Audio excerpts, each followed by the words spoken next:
Bonjour à tous, on va parler ce soir d'un sujet qui est très prégnant à Lyon, c'est la question de la sécurité. Alors j'aborde la chose par une question qui, ma foi, est fortement rhétorique, hein. Est-ce qu'il y a un délitement de la sécurité à Lyon? Je pense que les Lyonnais ont constaté par eux-mêmes, que ce soit dans leur vie, en lisant la presse ou en discutant avec des amis, que la situation depuis des années se dégrade et que là ça s'accélère. On est aujourd'hui dans une situation qui... On a eu deux faits, hein. Je vais parler de faits, hein. Il n'y a pas de sentiment d'insécurité à Lyon, il y a des faits. Le premier fait, c'est ces fameux rodéos qui sont entre la bravade et l'affirmation d'une totale impunité face à l'autorité municipale ou même de l'État. Donc le premier rodéo qui est en moto a eu lieu il y a quelques temps autour de la statue de Louis XIV sur la place Bellecour, qui est un lieu très symbolique, hein, c'est le cœur de Lyon. Des habitants ont fait des vidéos, ça a fait beaucoup de bruit au niveau de la population, beaucoup de révoltes, mais il n'y a pas eu vraiment une réaction très forte des autorités municipales ou préfectorales. Voilà, c'était bon, un événement parmi tant d'autres. Mais hier, on a eu un nouveau rodéo, donc qui est encore plus insultant, je dirais même, parce qu'il a lieu place des terreaux, donc c'est la place de l'hôtel de ville à Lyon, sous le bureau, sous la fenêtre du bureau de Grégory Doucet, où on a eu une démonstration pétaradante de gens qui affirment qu'ils font ce qu'ils veulent, où ils veulent et quand ils veulent. Moi, c'est ça qui d'ailleurs qui me marque, c'est le fait que des gens puissent penser qu'ils puissent faire ce genre de choses durant le couvre-feu, en plein centre de Lyon, sous les fenêtres de la mairie. On a un niveau d'impunité qui est simplement hallucinant. Et après, bon, on a des questions alors, de violence et de vie de quartier, de qualité de vie de quartier qui se dégrade à vitesse grand V, qui se délite à vitesse grand V. Le symbole, j'allais dire, le symbole, le martyr, le quartier martyr, c'est la guillotière, hein. Sans exagérer d'ailleurs sur le terme de martyr. Au final, donc c'est un quartier qui est bon populaire, qui se gentrifie un peu, où on a une concentration d'une population qui rend la place de la guillotière très insécure. Vous soyez homme, femme ou jeune ou vieux, sincèrement, c'est quand vous y allez, vous n'êtes pas vraiment à l'aise. Il y a un marché clandestin où vous trouvez de la cigarette de contrebande, mais aussi des objets qui à une époque ont pu vous appartenir, si vous voyez ce que je veux dire. Il y a eu beaucoup d'interventions de police sur ce lieu-là, il a été démantelé, revient. Enfin, voilà, c'est vraiment une zone pas de non-droit, mais pas loin. Et surtout, il y a des intrusions dans les immeubles, il y a de la violence, il y a de la dégradation, il y a de manque de propreté totale. Voilà, donc c'est vraiment un endroit qui aujourd'hui devient une zone rouge, un point de friction, un symbole de ce délitement de l'autorité municipale et de la qualité de vie, hein, parce que c'est vraiment la qualité de vie des gens, il faut penser aux gens qui habitent là-bas.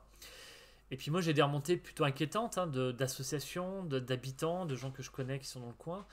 On me dit, les gens en ont marre, ils en peuvent plus, et si ça continue comme ça, on va intervenir par nous-mêmes. Enfin, je vais pas être donneur de leçons parce que c'est pas du tout dans mon habitude, mais je vais juste rappeler une chose, que si c'est une ligne rouge, hein, la police et la justice, c'est vraiment le rôle de l'État, et tout citoyen qui outrepasse, qui dépasse cette ligne rouge, de par le droit, la jurisprudence et même, enfin, pour l'exemple, ils vont être sanctionnés de manière très très forte, voire plus forte que les personnes qui ont causé des nuisances en bas de chez eux ou dans leur cage d'escalier.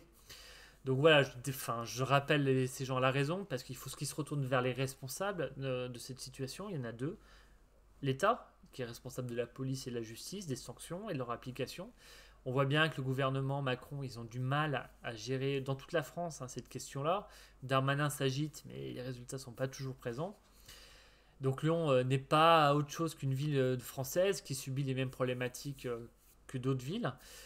La petite particularité qu'il y a à Lyon, c'est qu'on a, on va dire, une incurie, une incapacité idéologique totale des Verts et de leurs alliés d'extrême gauche à être à l'aise et à être interventionniste dans cette question de sécurité. C'est une question qui doit sentir un peu trop la droite, peut-être. Ils ont aussi ce problème avec la vidéosurveillance.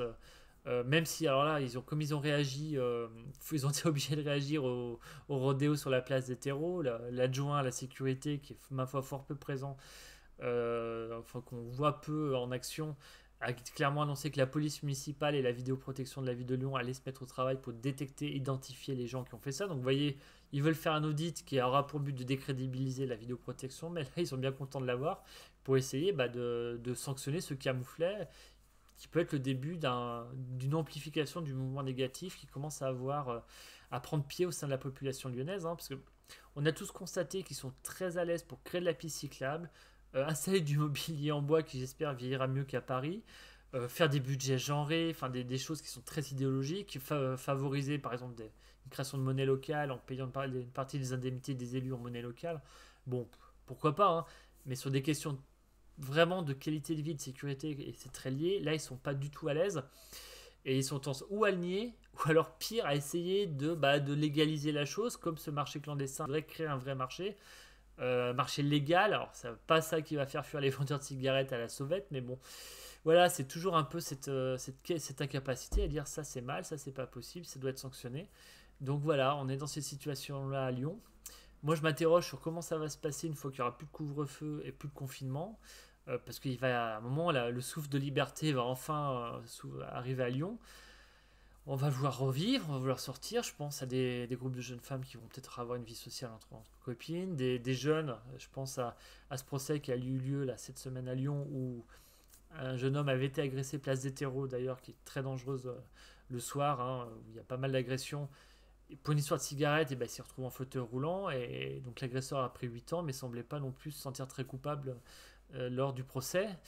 Donc voilà, c'est vraiment un vrai sujet. Je ne sens pas les écologistes à l'aise, hein. Organiser la fête du retour à une ère sans Covid, c'est bien, mais il faudra peut-être aussi penser à la sécurité des gens. Voilà, je vous souhaite une bonne journée et à tous.